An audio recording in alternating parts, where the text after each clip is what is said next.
You're in the right place at the right time with the right organization. So congratulations. Okay, for those who have not either read Rich Dad, Poor Dad or The Business of the 21st Century, let's give a little bit of my background. My name is Robert Kiyosaki. It sounds like Kawasaki. I wish it was Kawasaki.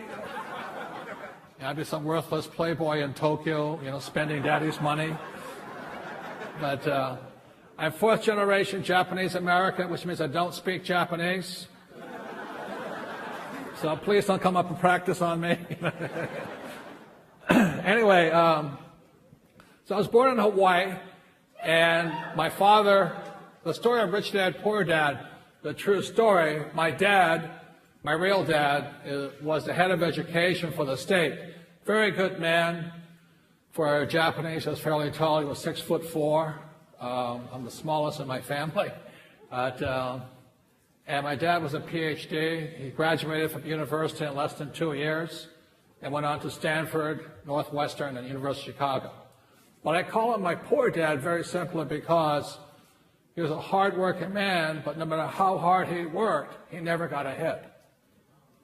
How many people have parents like that?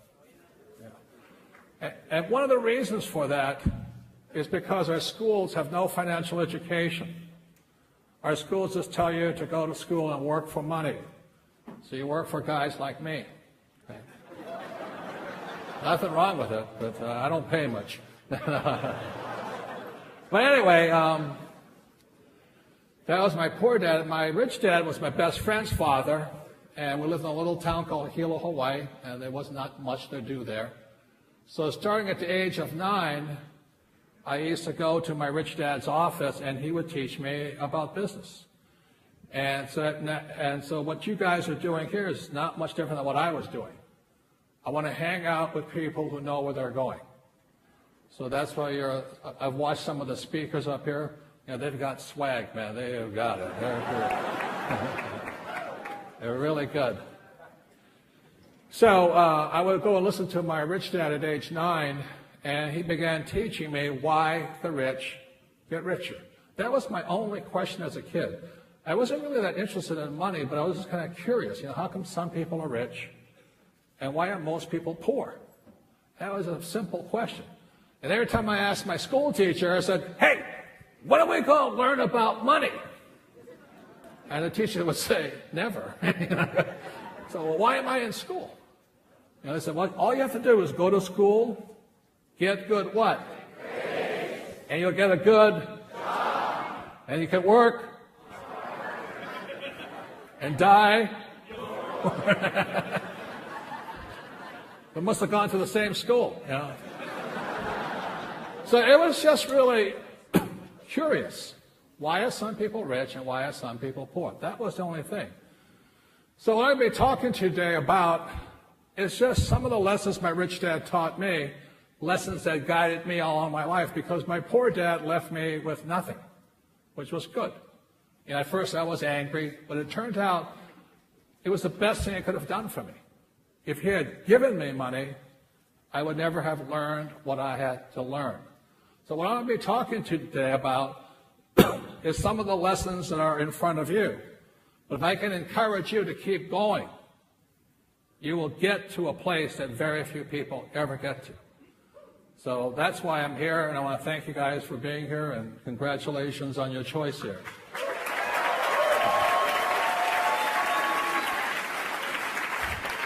So I'm going to talk about where you guys are at, or where we're all at today. My second book was a book called The Cash Flow Quadrant. Anybody have a chance to read that one?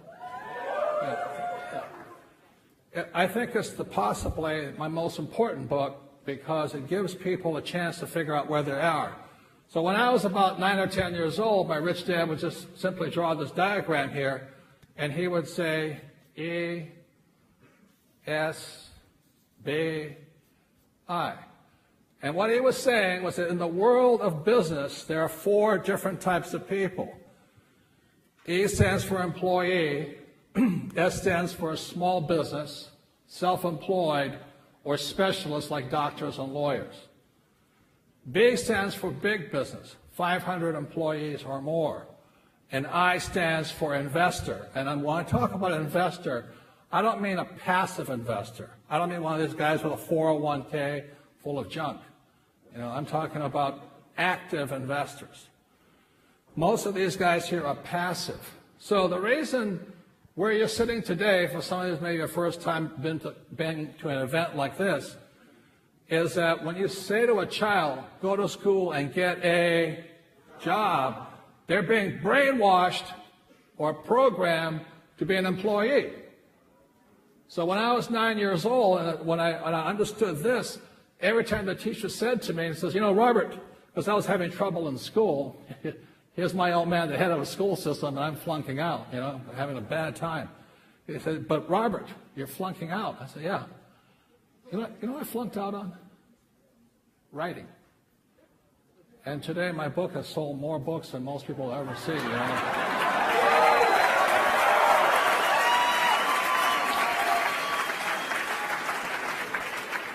Anyway, so when I was 15, I flunked out because I couldn't write.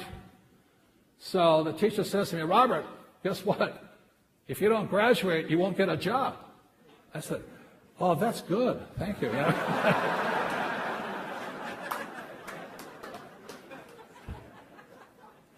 And then my mother, my poor mom, she comes up and says, Robert, please. She wanted me to become, my mother was a nurse, and she wanted me to become a doctor, medical doctor. I said, Mom, there's only one problem with me being a doctor. She goes, what's that? I said, S stands for smart. She says, you have a good point there. I guess you're not going to be a doctor.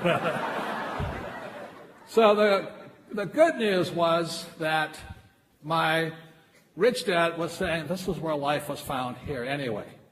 So these are the 4 different types of people, business owners. I have hundreds of different companies, hundreds of different employees working for them, and I manage my own money. I invest myself.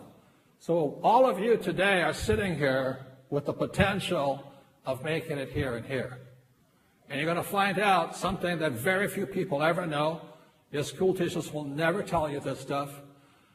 So you'll find out some things why you sit in the best spot right here.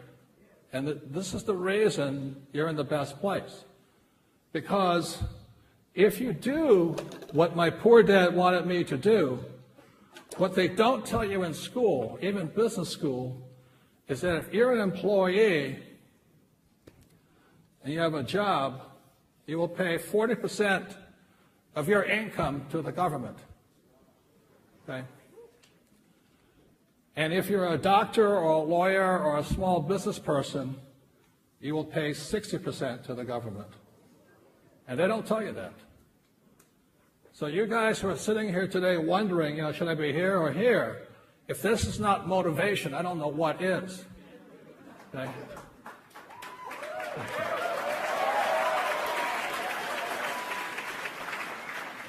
Worst of all, if you live in the Communist Republic of California,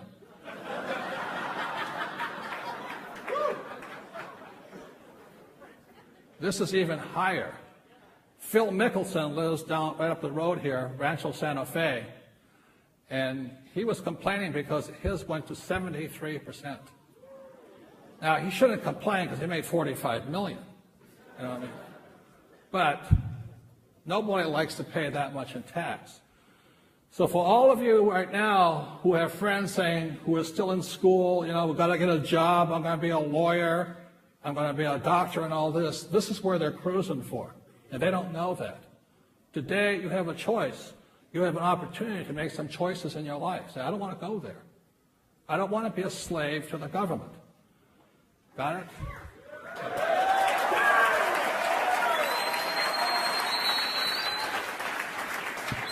Now, I know there are some communists out there who are saying, well, these guys are cheats. That's not true. If you read my book here, Why A Students Work for C Students and B Students Work for the Government, you'll find out here the reason these guys pay the highest taxes is because they're the greediest people on earth. You know, when people say to you the rich are greedy, that's the biggest lie there is. Okay?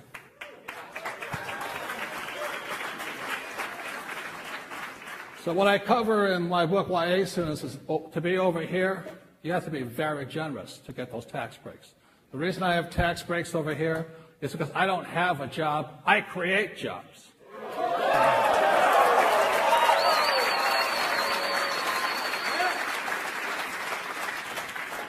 I don't own a house, I provide apartment houses for people. Okay? And I don't drive my car with burning gas, I provide oil for people. So, what I'm saying to you, ladies and gentlemen, in this young revolution here, you have a chance to come here and here. You can make your money here and leverage it into this here. You'll be wealthier beyond your wildest dreams. Okay.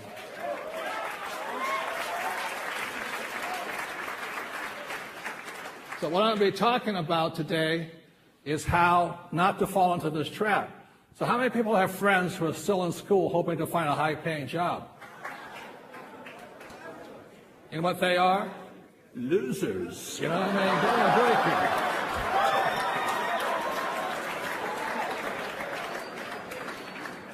And it's not me who's saying they're a loser. The tax department is. Okay? This is true all over the world. But they don't tell you that in school because they want you to have a job and work for these guys here. So these guys here, the Bs, they pay 20% in tax. That's huge. You know, when you're making about $4 or $5 million a year, that difference is a lot of money. A lot of money. And over here, zero.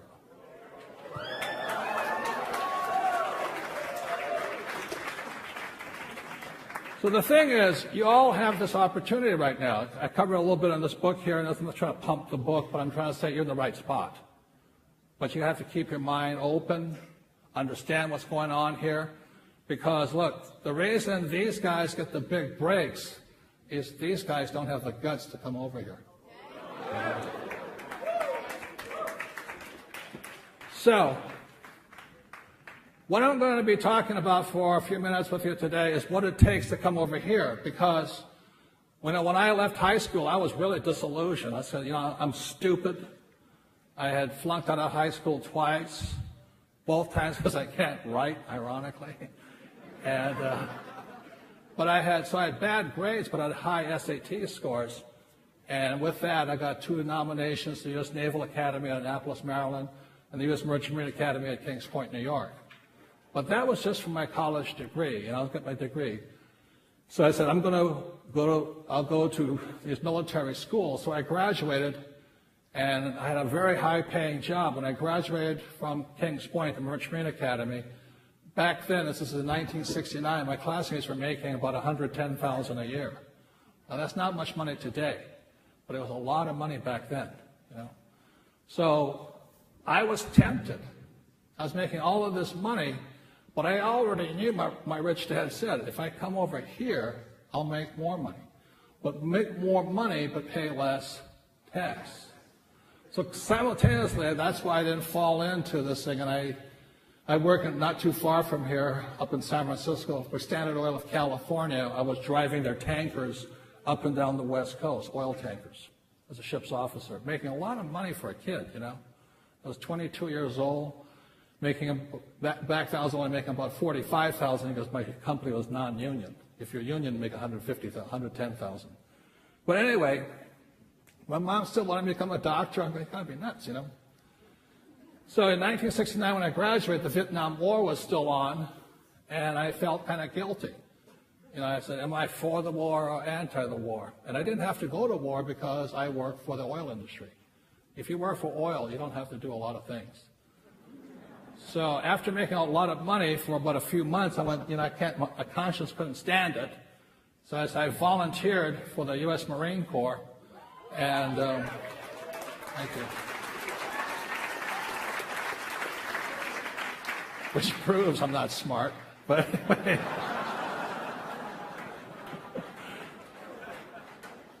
And then I went to flight school in Pensacola, Florida, and the war was winding down. It took me about 2 years to get my wings.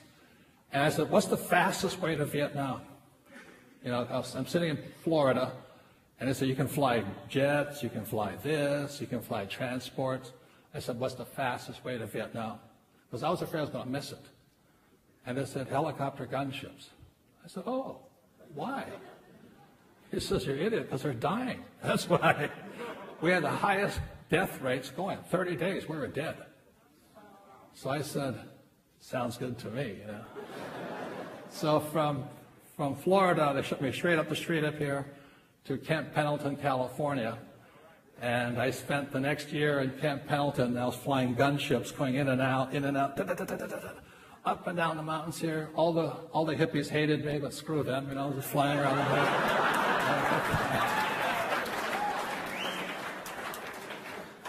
And after a year, straight to Vietnam, and it was the best experience of my life, you know. I was looking at the aircraft carriers out here. I was on the aircraft carriers, and we flew strikes into Vietnam.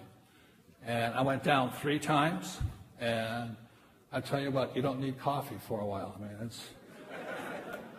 but it was, you know, I didn't come back all screwed up. I came back effed up, you know. I was like,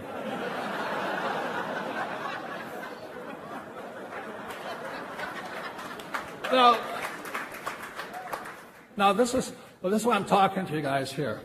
By the time I came back from Vietnam, I couldn't go back here.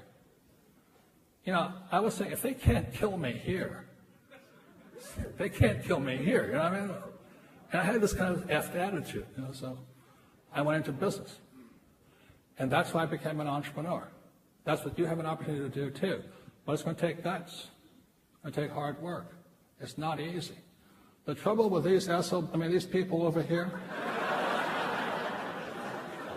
I still am a Marine, you know, you can tell my language.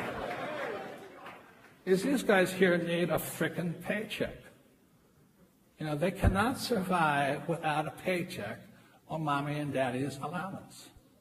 That's why they don't make it over here. So the challenge for all of you, you sit on the biggest opportunity possibly in a life. I mean, BK has produced one of the best companies I've ever seen.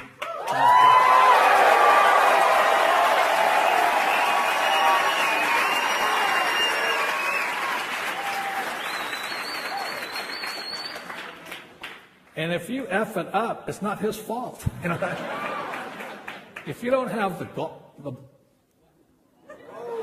balls, testicles, you know. So I'll be talking about, see, this is your job. I want to explain your job to you really simply. Your job is to convince these losers to come over here.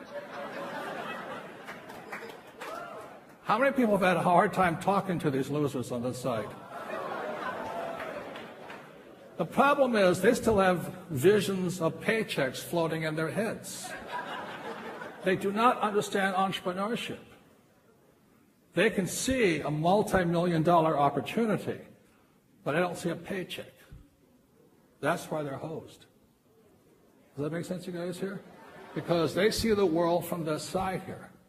This side here, there's no paycheck. There's only extreme wealth and no taxes.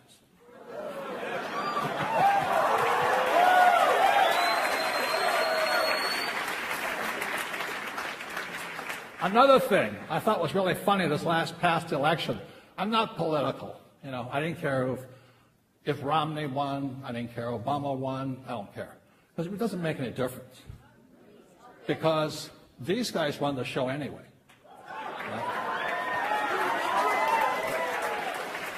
But what I thought was really funny was that Obama is happy because I think he made $3 million and he paid 24% in tax or something.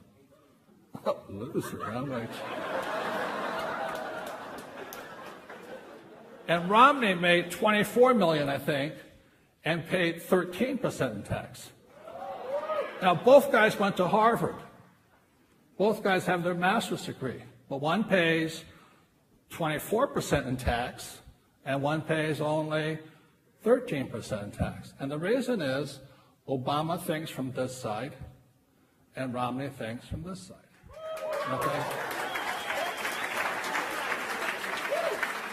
So I'm not saying one is right or wrong. I don't really care. What I do care about is what you want to grow up in. See, if you want to do what mommy and daddy did and grow up over here, you're hosed. Because guess what? This economy is going to get worse. You know, there's going to be fewer and fewer jobs. It's not that jobs are moving overseas. Jobs are disappearing, period. When Mr. Obama says that they've got unemployment up and all this stuff, they created 65 million jobs, whatever he says, he doesn't say most of them are low-wage jobs.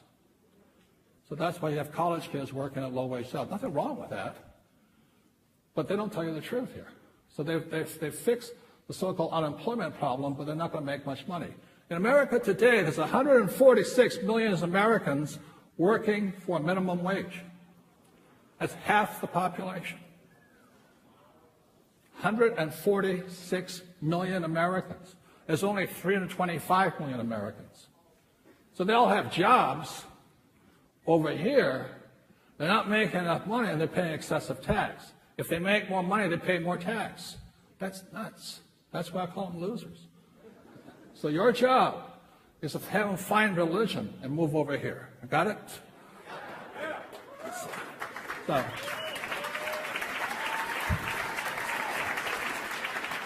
So I'm going to talk about four things, four lessons I've learned along the way. Just four. Okay? And hopefully they'll guide you over to the other side, or we can help others guide over to the other side. Lesson number one. The word is fail. Okay? Most people on this side are taught that to fail is bad. That's why they're losers. Look, if you don't make mistakes, you don't learn. If you don't fail, you don't succeed. So in school, they're still teaching kids, don't make mistakes. You know how stupid that is? How do you learn if you don't make a mistake? And the more mistakes you make, the smarter you get. And the reason I know that very well is my poor dad, great man, like I said, PhD. I stood for poor, helpless, and desperate. But anyway, my dad's over there. He is so terrified of making a mistake. Because that's what they teach you in school. Don't make mistakes. You ever watch a kid or a baby learning how to walk? You know, the kid's crawling along, he looks up and he sees mommy and dad. He says, okay, now stand up here. And the kid stands up like this and falls down. Parents don't go over there and beat the shit out of the kid. He's stupid kid.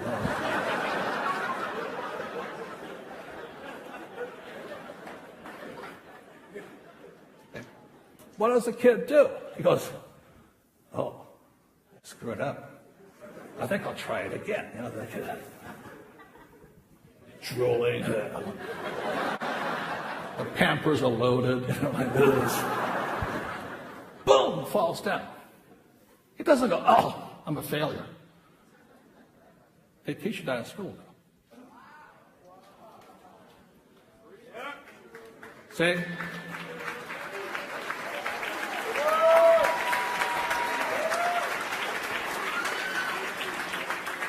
My friend had a huge fight just a few months ago in our school system. And I live in Arizona now, and he had a huge fight with him.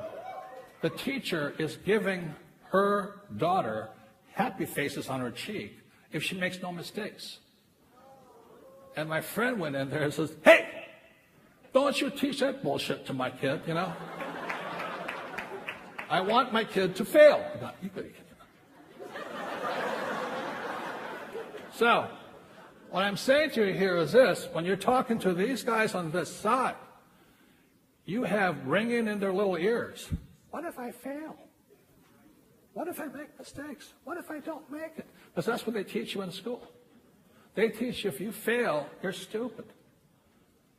That is so anti-learning, it is beyond comprehension. Got it?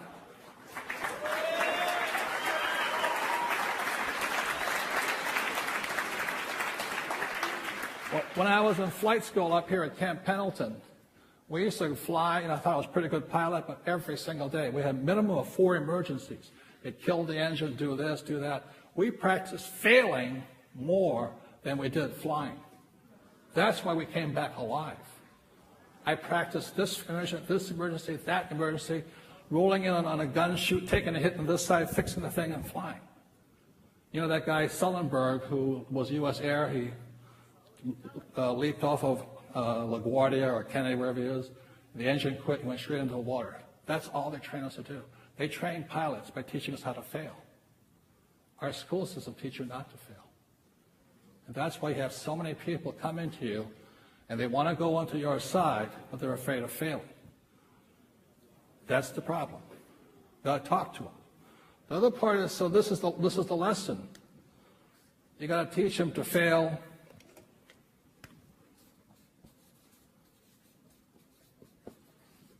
faster. When I was talking to BK the other night, he's created a system that allows you to fail faster. The more meetings you have, you fail faster. The more people you talk to, the faster you fail. The faster you fail, the more successful you become. And the reason I learned that is when I came back from Vietnam, 1973, I had a decision. Am I going to follow my poor dad's footsteps or my rich dad's footsteps? And in 1973, I said, I'm going to join my rich dad. And so my rich dad said to me, which is why you guys are here, if you're going to learn how to be an entrepreneur, you've got to sell.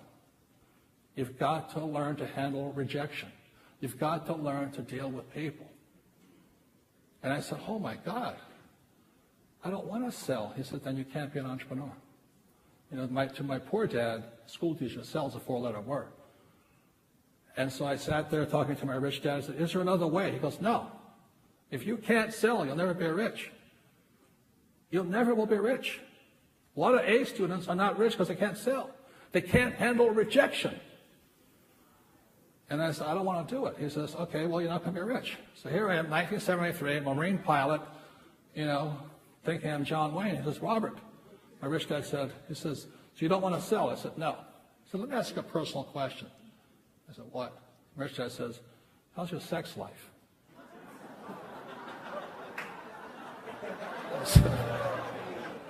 I said, pretty bad. He says, because you can't sell.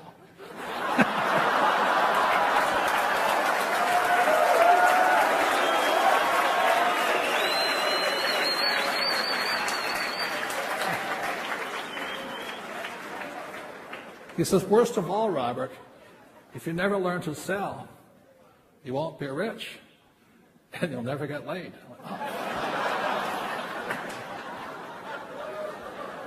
So it's one of those life-changing moments, It wasn't the rich, it was never getting laid. I said, I gotta go.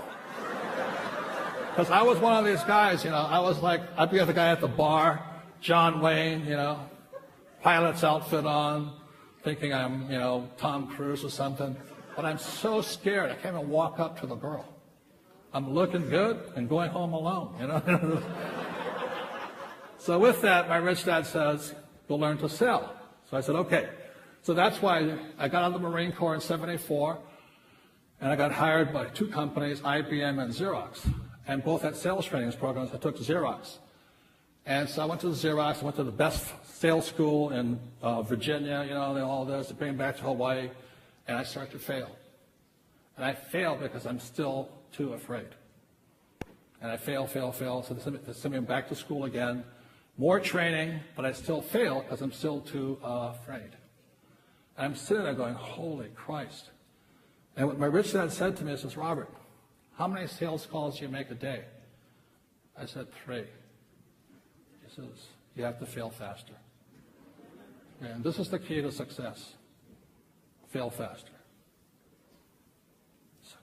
So he said to me, he says, you've got to get your sales calls up to at least 30 a day. He says, you're 30. I said, how am I going to do it? He says, think, get ahead.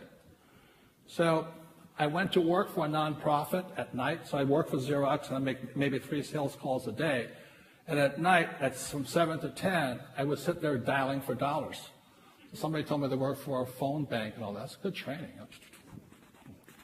So I set a goal every night. I was going to make 30 calls a night. Now, I failed just as much, but ironically, my money went up. I started doing better at work, at Xerox. So the more you fail, the more successful you become. Everybody got that? Hello? So turn to your partner and say, fail faster.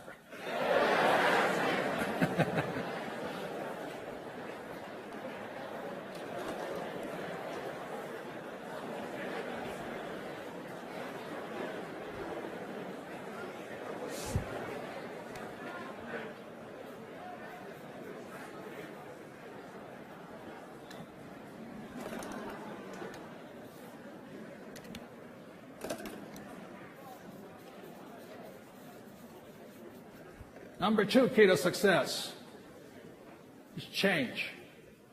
A lot of people want Mr. Obama to change or the tax laws to change. But one of the things I found out along my life was that I had to change faster. And one of the reasons I support network marketing, Success Magazine, all they do, is because this organization is into personal development. Many people want the world to change, but you've got to change yourself first. Okay? If you will focus on changing yourself first, rather than blaming the world for your incompetence, you have a better chance of making it. So change first. Just last week, my wife Kim and I we're 7 days on a ranch in Texas on personal development ourselves. If I want to change the world, I change me. Okay?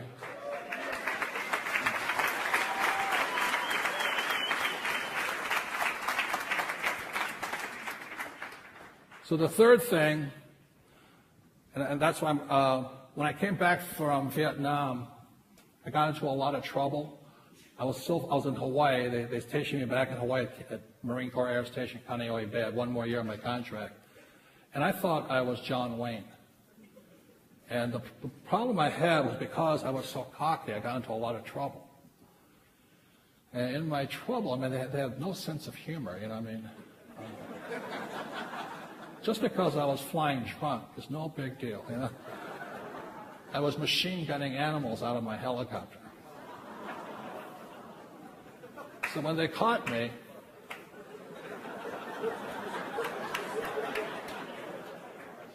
I lied to them. See, there's nothing wrong with machine gunning animals out of a helicopter. Nothing wrong with flying drunk. Lying is a problem. Very big problem. It's a character flaw.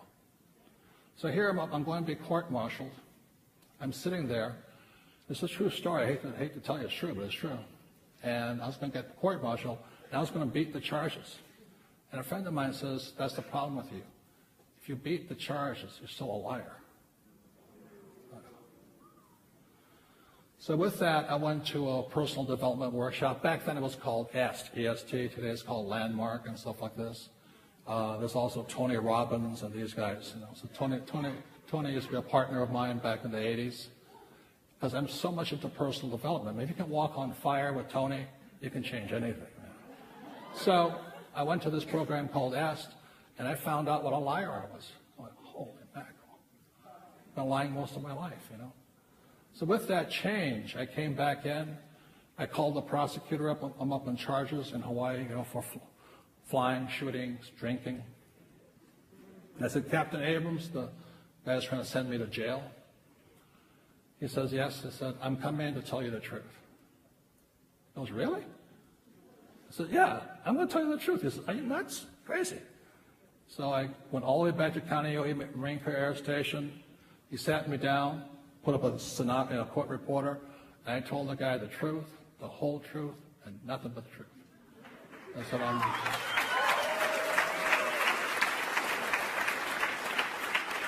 I mean, machine gunning animals was only a lightweight stuff I was doing. I was doing all kinds of other stuff.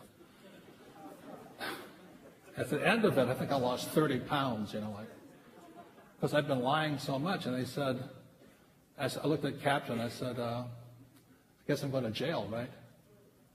And the captain said, no. Thank you for telling the truth. You're out of here.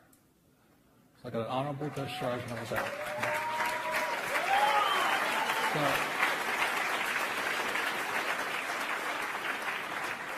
that's an example of for things to change first, I must change. And that's something I live by. So you guys are in a very important organization here because they're very much into personal development. But you have got to be willing to change. You cannot blame the system. You cannot blame them, the comp plan, the economy, the customer. It's only you. Everybody got that? Yeah. Congratulations. Okay. Number 3.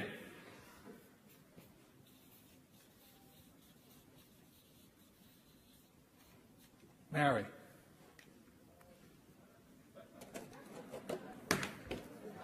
Oh.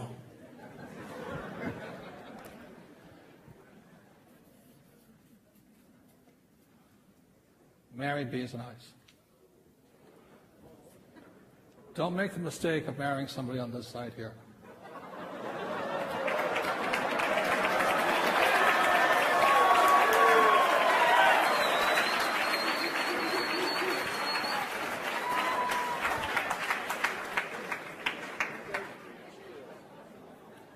If you are successful over here and you marry somebody over here, you'll know what hell is like.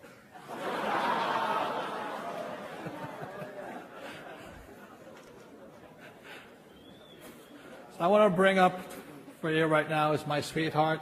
She's the author of the book here, Rich Woman. And it's my wife, Kim Kiyosaki.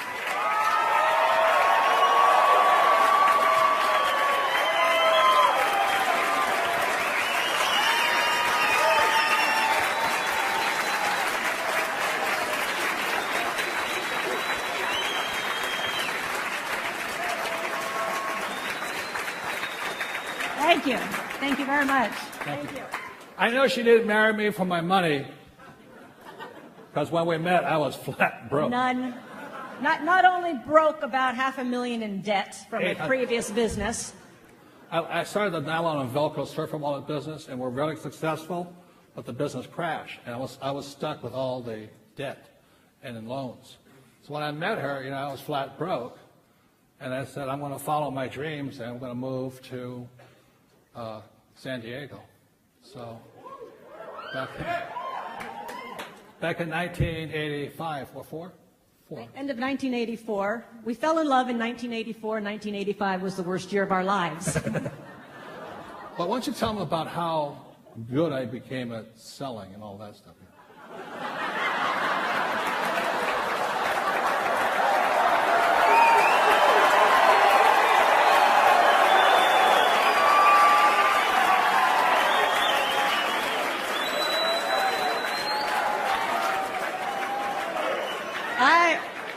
I would say this. I just want to let you know, my rich dad was right,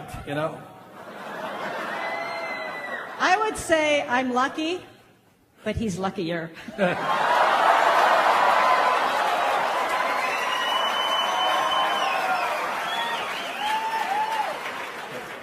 How many times did you turn me down? You asked me out for 6 months. She said no for 6 frickin' months. If I hadn't gone through what I'm encouraging you guys to go through, rejection, pain, misery, humiliation, But it was worth it. Yeah. I saw her. She was living in Honolulu. I was living in Honolulu. I saw her. I thought, God has been good, and all this stuff. And so I went to ask her out, and she said, no. So again, all my sales training came in. I went to ask her out again. She said, no. I asked her again, no. 6 months of misery. Well, what happened finally? Obviously. No, finally, he would send me cards, he'd send me postcards, he'd send me flowers, he'd send me balloons. Yeah, I was changing fast, wasn't I? Yeah, he was failing fast. It was changing. I tried begging, baby, please, didn't work. Try something else, So when you guys are out there showing the business plan, be flexible, change, quick, say it differently. Okay? Keep going. So finally one night I'm like, oh, maybe if I just say yes, then he'll go away. So I said yes. And I pull up to your apartment on the beach. And previous to that, he had asked my best friend at the time, who happened to be an old girlfriend of his. Wait. The plot thickens. Let me explain here, okay, guys, here. When I said change, I mean, obviously this direct frontal assault is not working. So I just said, I think I'll do some market research.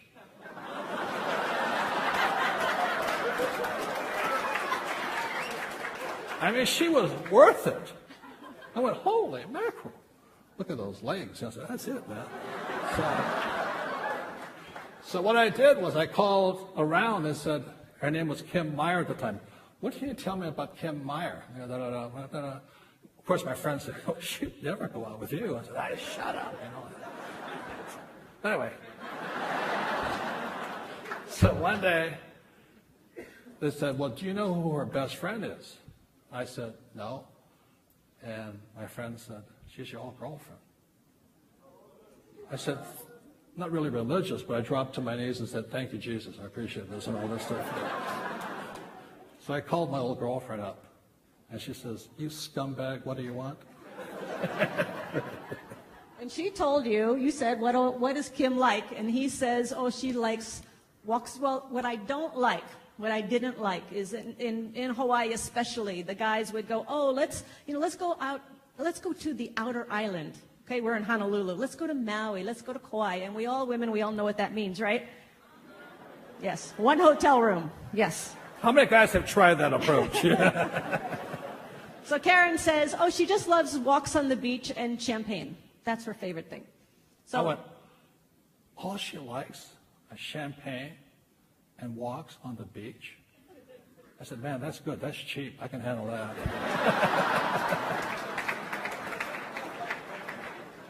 Okay, so he's done his market research. I pull up to his apartment, which happens to be a condo right on Waikiki Beach, a beautiful, beautiful building. And I get out of the car, and there's a valet. There's a restaurant there. There's a valet. And I get out of my little yellow Toyota Celica, and the valet comes up and goes, oh, you must be Kim. I'm like, yeah. Oh, Robert's expecting you. Let me show you to his apartment. Yeah, $5, the valet was laying it on, man.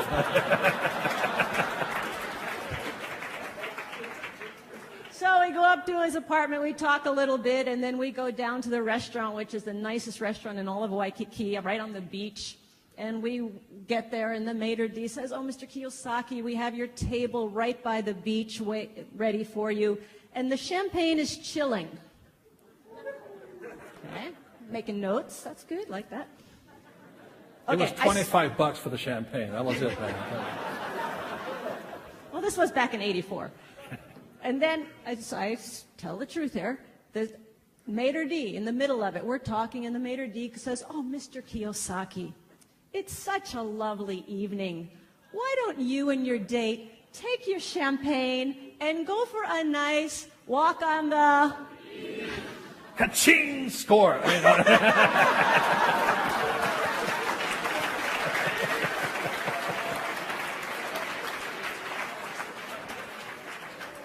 And we have been together ever since.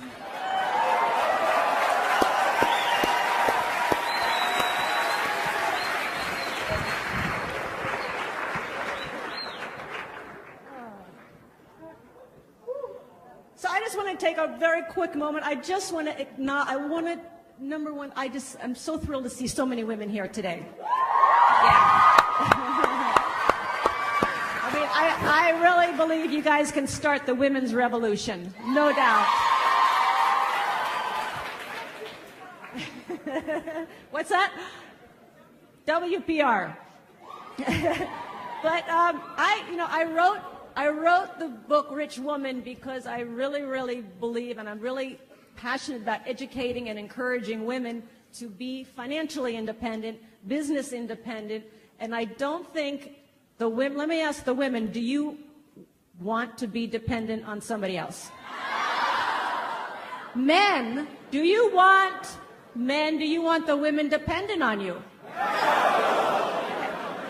Hey, whoa, right. We are in the right place.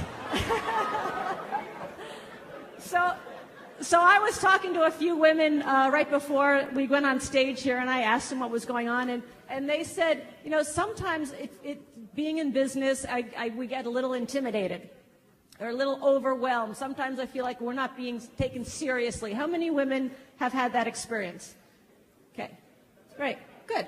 Because I just want to say, for me, I started as an employee. I started in the E quadrant, and then went to, after I had I worked in an advertising agency. I got fired. I really had a hard time being told what to do. Not fired once, fired twice, by the way. And then I went into advertising sales. And this is why I love this business. This is why BK and his whole team is doing such a fantastic job, because when I went into advertising sales, I knew nothing. I had no training, no business training, no personal development training, and I had no support team. And those are the three things that you're getting here now that I never had. And it really, I think this is why why there's so much success happening here, are because of those three things alone: the support system, the personal development, and the business system. So I didn't have that, and I'd go knock on doors, and I was intimidated, and I was scared, and I was frustrated. And when I got really frustrated, I'd pull out the little sex appeal card. You know what I'm talking about, women? Yeah. Oh, yeah, I'll flirt a little bit. Oh, yeah, I'll go out to lunch with you. Sure.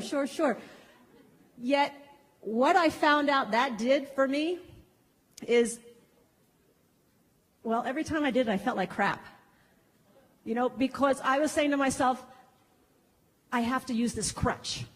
I'm not strong enough to have the skills and the talent and the guts to go out and do what I need to do. And it actually made me less of who I was, not more of who I am. And what I'm getting here with all of you, the support that you're saying, you're building up each and every one of you to be more of who you are, not less than who you are. Is that right? Good, thanks. So I just want to say, for the women, sometimes if you get seems a little intimidating or a little overwhelming, sometimes you got to reach down and make that change and fail faster and all of that. You're also going to find your way to do it. You're going to find your way, because there's not one way. My way is certainly not Robert's way. I'm not the Marine Corps way. And your way is not. There's a lot of great leaders who have been speaking here today, and they found their way to do it, and you're going to find that as you go along. So I just want to say to the women and to everybody here, I think you're in the right place at the right time. BK, you're doing a fantastic job in leading this company, and I just see great success for all of you. And I'm honored to be here to speak with you today. And women, just go kick some butt. Thank you.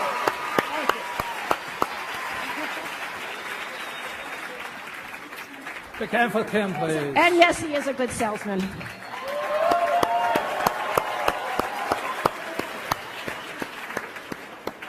So what Kim didn't say, my first question to her is, what do you want to do with your life? And she says, I want to be an entrepreneur. And that's when I knew I had the perfect person. If she had said, I want to be a housewife, it would have been aloha. Next one. It was so much fun, because I didn't have any money when we met, because I lost my first business. But it didn't stop her. She and I moved here to San Diego with nothing. We were homeless up on Del Mar Beach for about a week. But we kept going. She didn't quit on me. And then by 1984, 1986, we got married, and we honeymooned right here next door to this hotel. So, I love this place.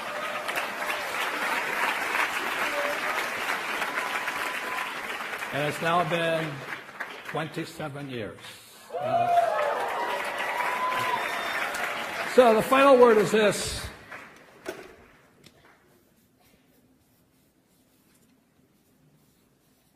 Push. I'll tell you a quick story. The one thing wonderful about the Marine Corps or flying is that they teach you emergency procedure, emergency.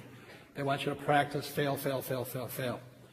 So it was an agreement between my co-pilot and I, Ted Green, Lieutenant Ted Green, that every day we would fail more. So while the Marine Corps required us to fail 4 times, we would fail maybe 10 times a day on our missions. So by the time we got to Vietnam, we're pretty good at failing. And so on this one day, this one mission, we were flying. We knew it was a set 1972. We knew we were going to lose the war. And we were fighting for a village called Quang Tri, which is just south of the demilitarized zone. And it's really crummy, because every time before the flight, I would go up on the deck and I'd ask myself, if this is the last day, if tomorrow's the last day of my life, how do I want to live it? Do I want to live it as a coward, or I'm going to kick ass tomorrow? So I go down and then we take off. And so this one time we're flying around, the gunships go up first, then come the 46s, which are the twin rotors, and they load the troops on them. And the 46s start to lift. And it's really nervous. You can hear the we're taking fire from here, and the gunship is just flying around because we just escort the transports in. And then the Jolly Greens come up, the big ones, the Sea Stallions, and that's when they put the bulk of the troops in there. So I'm flying around watching all this stuff. We're 27 miles out at sea off the coast of North and South Vietnam. And suddenly, out of the corner of my eyes, I hear this, oh, shit. Because in all the times I was practicing, this one advanced pilot, Captain Forrester, he says, when you see that thing go, stand up, bend over, and kiss your ass goodbye. You're going. You're going down. I said, I hope it's not true.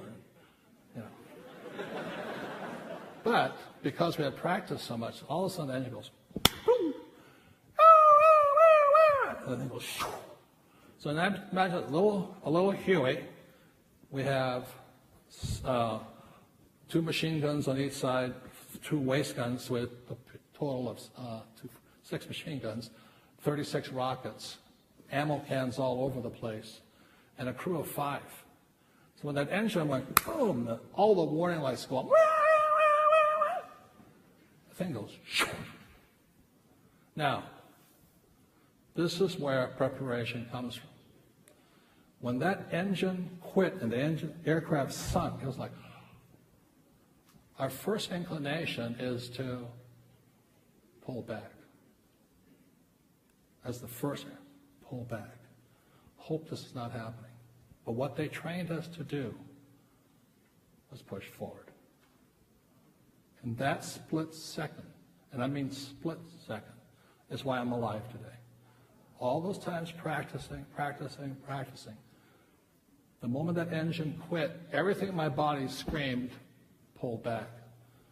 But what they had trained us to do,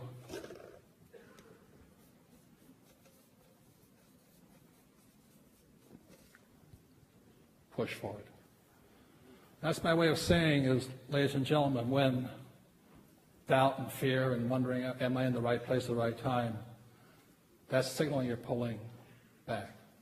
Always remember, push forward. Call for help, ask somebody. What they said was, the engine quit, and up until that moment, they said I sounded like John Wayne. The moment the engine quit, I sounded like a soprano, Hi, Mayday. Going down. Thought I had a sex change up there or something. But I still pushed forward. I held the thing forward.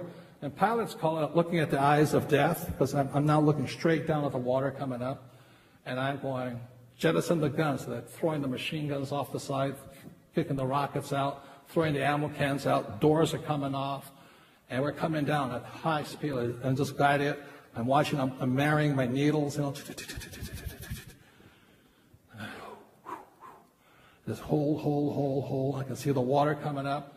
At the last minute, pull back. Very gently. The aircraft comes like this, straight for the water, goes, and just glides. To this day, I can still see the glide.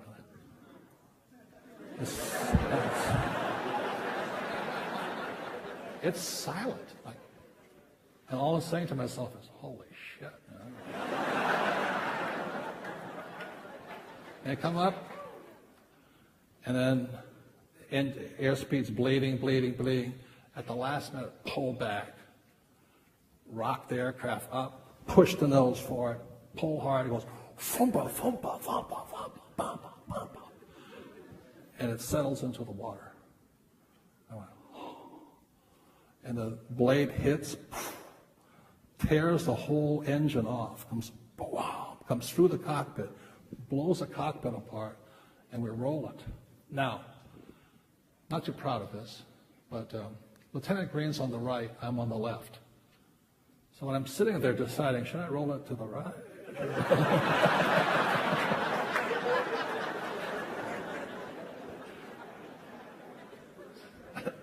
I rolled it to the right.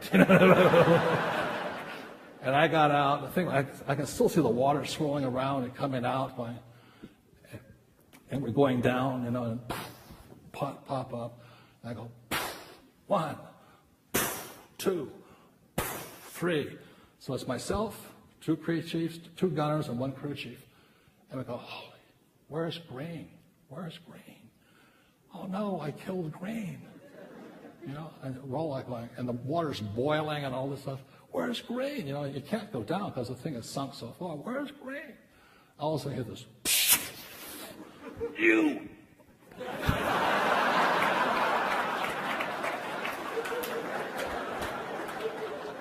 And I'm hugging him. Anyway, ladies and gentlemen, we're alive today. So always remember this. When in doubt, push forward. Thank you very much, you guys.